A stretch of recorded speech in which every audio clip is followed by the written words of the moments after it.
Welcome to Miss Martin Muses. Welcome to Miss Martin Muses. Today we are musing on chapter 29 of A Game of Thrones. Chapter 29 of A Game of Thrones. It is a Sansa. It is a Sansa chapter, and as always, it is a doozy. So Sansa is going to the big old tourney of the king. Oh, sorry, tourney of the hand. And she was all excited, being Miss Little Prissy and being the center of attention, and then it ends a little off, to say the least. As always, I am using the wiki of Ice and Fire. Here you go. Here is the link. Here is the link, kids, because I cite my sources. Let's see what's going on here. Let's see what's going on in this chapter. Sansa rides to the Hand's tourney in a litter with Septa Mordane and Jane Poole. Yes, Jane Poole, kids, Jane Poole. She is going to be a lot bigger from what I've been told in the books than she was in the show, where she was in like one scene. The TV show has Arya kind of standing in for Jane Poole. And of course, Septa Mordane is always with them. And it takes Sansa's breath away, the knights most of all. Very much in keeping with her. She doesn't know that it's a nightmare. She thinks maybe that whole lady thing was just a freakish kind of situation. All the King's Guard are there in pure white cloaks and armor, except for Sir Jaime, who wears the famous gilded armor.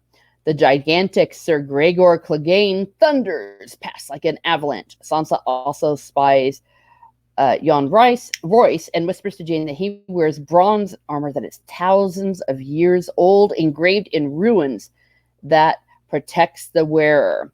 Septa Mordane points out Lord Jason Mallister in an eagle-winged helmet and silver-chased indigo armor. The girls giggle at the warrior priest Thoros of Myr until Septa tells them he once scaled the walls of Pike with a flaming sword. Although frightened by, I have no idea how to say this guy's name, when Jane sees Lord Beric Dondarrion, she states she is willing to marry immediately. Yeah, she's a child. The procession carries on with many knights whom Sansa does not know. To Sansa, it is better than in the songs. So I'm going to skip ahead a little bit. They go into a great deal of detail about all the different different jousts. It's kind of like a who's who of what's going to be coming up in the books. There is a very disturbing situation. On Sir Gregor's second joust, his lance rides up and impales Sir Hugh of the Vale in the neck, killing him. Sir Hugh in his shiny new armor falls not 10 feet from Sansa. Jane is so disturbed that she cannot stop crying, forcing Septa Mordane to take her away to regain her composure, but she never returns. Interestingly enough, Sansa is astonished to find herself unmoved by the death, until she realizes that there will be no songs sung of Sir Hugh. Man, that's a little bit cold. Now that I'm thinking about it, yeah. Well, poor dude, he just got impaled, but come on. It's just really sad that the poor dude will not be able to have songs sung of him. Tells you a little bit about her perspective, but also a little bit about maybe the romanticism of this, which we all know is grade A nada. Meanwhile, Lord Brenly Baratheon, a crowd favorite, is unhorsed so violently by the hound that he seems to fly backward, and the hard fall breaks a gold antler off his helm. Brenly gives the broken antler to the hound, who merely throws it into the crowd, which erupts into a riot until Lord Renly restores order. By the end of the day's jousting, only 4 contestants remain: Clegane, the Hound, Sir Jaime Lannister, Sir Loras Tyrell. Sansa is entranced with Sir Loras, who is called the Knight of Flowers, and has been giving white roses to various ladies in the crowd all day. Wow, this picture, he's a hottie. He's a hottie in the show, too. I can see all the ladies are loving him. Finally, though, Sir Loras gives a red rose to Sansa, telling her, "No victory is half so beautiful as you. Okay, that kind of would have won my heart too. Just saying. Sansa is mesmerized. I would have been. For a long while, until she notices Lord Peter Baelish above her, being creepy because he's all, you remind me of your mother. He tells Sansa that, yuck, this was so creepy. She has her mother's hair, touches her cheek, and leaves. So he pulls a Joe Biden on her. Ugh. Okay, the king announces the last 3 jousts will wait for the next day. And then they're having a big old feast. And then Sansa remembers thinking at first she hated Joffrey for Lady's death, but later she rationalized it's not Joffrey, but Queen Cersei and Arya that are responsible. Now Joffrey is the soul of courtesy, complimenting her by saying Sir Loras has a keen eye for beauty. Well, this boy is kind of doing his job. Continuing, Sansa asks if Sir Loras will win, but Joffrey replies that either his uncle or the Hound will defeat him, and that one day he will defeat them all. Yeah, whatever, brat.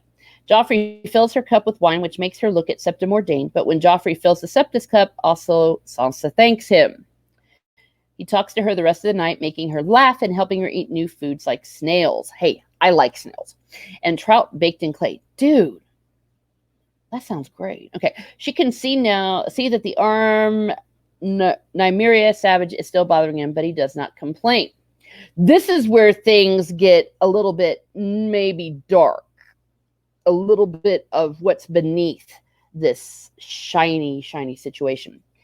The king grows louder with each course. Finally, drunk as a man can be, he starts shouting at Queen Cersei, telling her, "No, you do not tell me what to do. Woman, I am king here. Do you understand? I rule here, and if I say that I will fight tomorrow, I will fight." Again, humiliating Cersei, yelling at her in public, drunkenly yelling at her. Everyone stares, but no one interferes, and the queen storms off in silence. When Jaime comes to him, the king pushes him away hard, causing Jaime to fall. The king boasts that he can still knock Jaime in the dirt, and that with his warhammer, nobody can stand before him. Jaime replies stiffly, "As you say, your grace."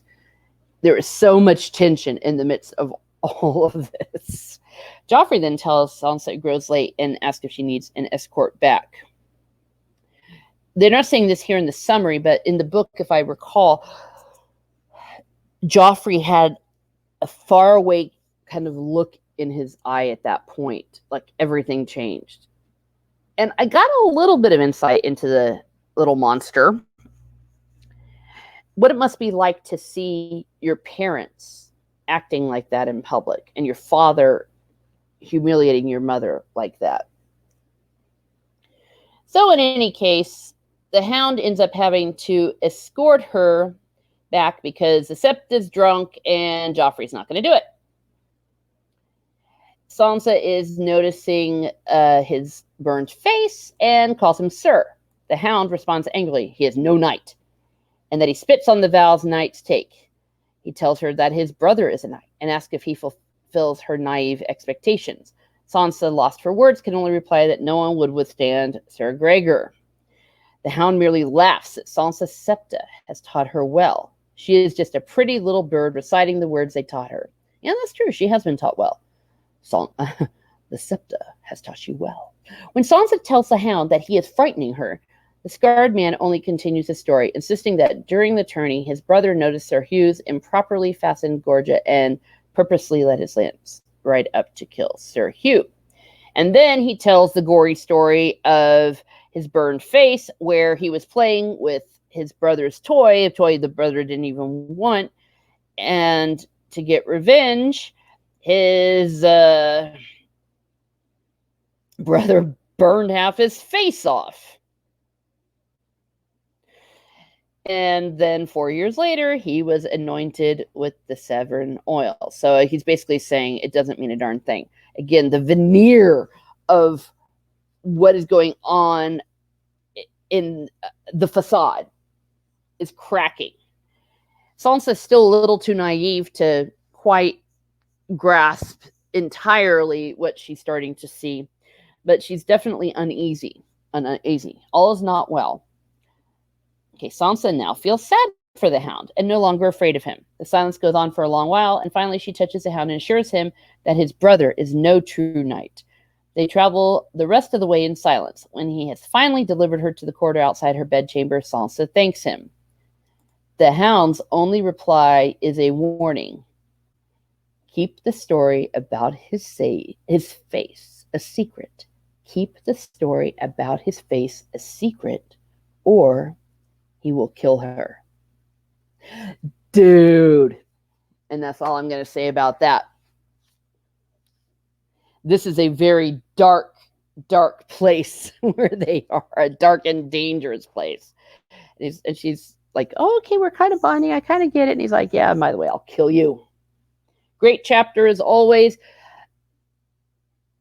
I would say I'm sucking up to George R.R. Martin, except he's not ever going to hear this, and I'm not going to get anything out of it by sucking up to him. This man's freaking brilliant.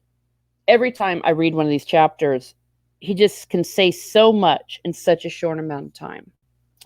Such a good writer. And I'm liking to see the way we're kind of developing Sansa. It reminds me of the way she was in the early seasons. Well, of course, because this was the early seasons. But I have heard that the way she ended up in the show is not necessarily the way she ended up in the books.